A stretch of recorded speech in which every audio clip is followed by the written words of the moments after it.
Okay, so more review. So if you look here, one option is I can tree.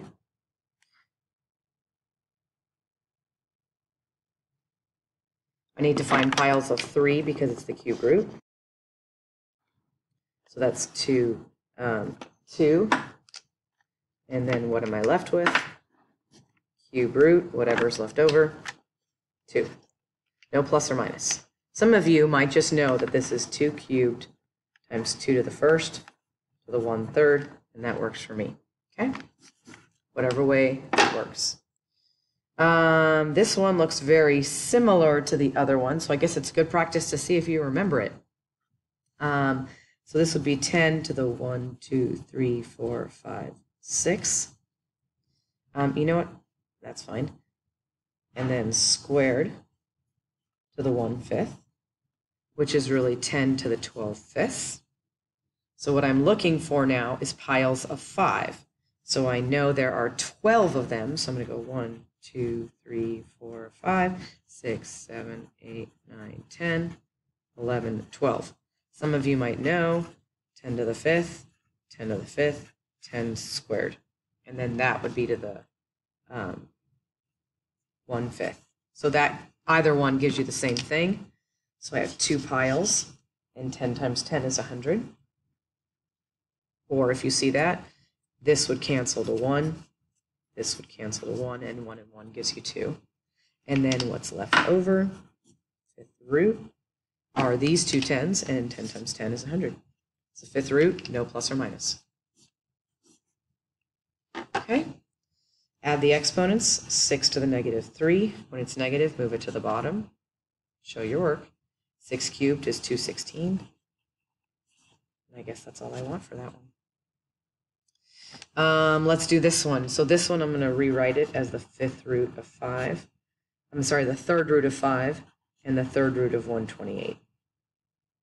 Okay, so I know because I don't need a tree, that 128 is the same thing as 2 to the 7ths. And if I'm finding piles of 3, that's 2 cubed, and 2 to the 1st. All of that to the 1/3. You can tree it and do the same thing.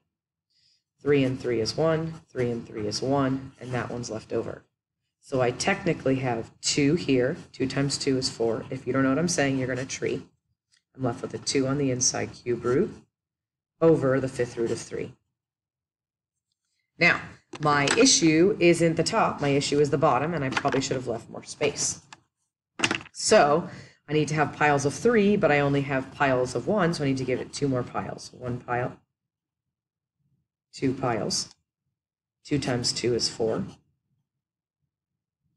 Now, from all of this, I get a 2 times the 4 gives me the 8 in the denominator.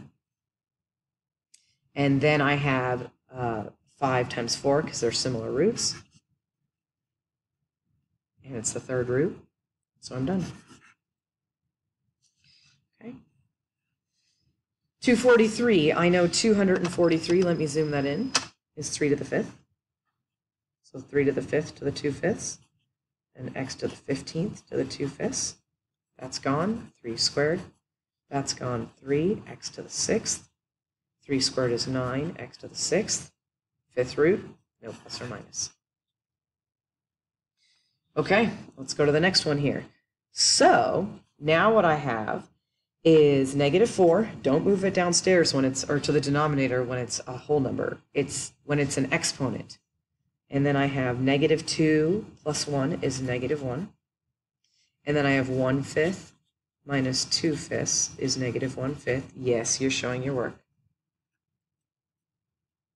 Okay, so here's the deal. The -4 is fine. You can have a negative answer, but you cannot have a negative exponent. So both of those move to the denominator. Okay, oops, except that's a b. Just kidding. Sorry, I'm sure some of you realize that now. Where it go? Now, a to the 1st is really just a, but I can't leave that as a fraction, so it's really -4a, and it's the 5th root of b. Now remember, I can't have a b in the denominator, so I need to get piles of 5, so I need to give it 4 more. So what I do to the bottom, I do to the top.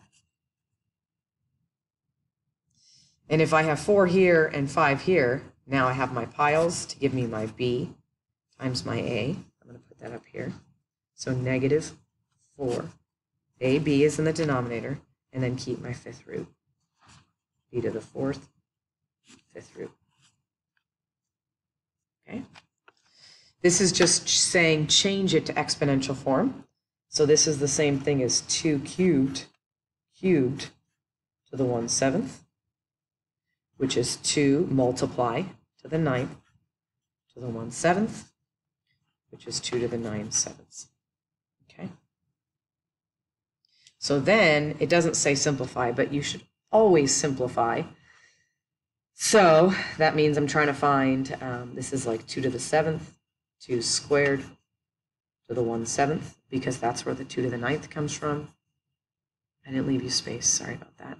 Let me move this. So then that means you're literally left with 2, and then the 7th root, 2 squared, which is 4. It's odd, so it stays. So let me say it again. I know that since it's improper, there's more on top than more on bottom, so I know I'm going to be able to take some out.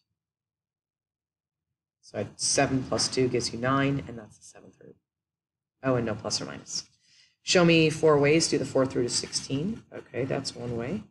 Another way is to rewrite it as 2 to the 4th, 4th root. Another way is 16 in exponential form, 2 to the 4th to the 1/4. But remember, it's plus or minus. Oh, we can actually simplify that. So the one answer is 2, another answer is negative 2. I could rewrite this as negative 2 to the 4th to the 1/4. I could write this as negative 2 to the 4th, 4th root. So I get my plus or minus answers. Okay. Let's go to the back. All right, actually, I think I'm going to pause it and do a second video so I can take my time.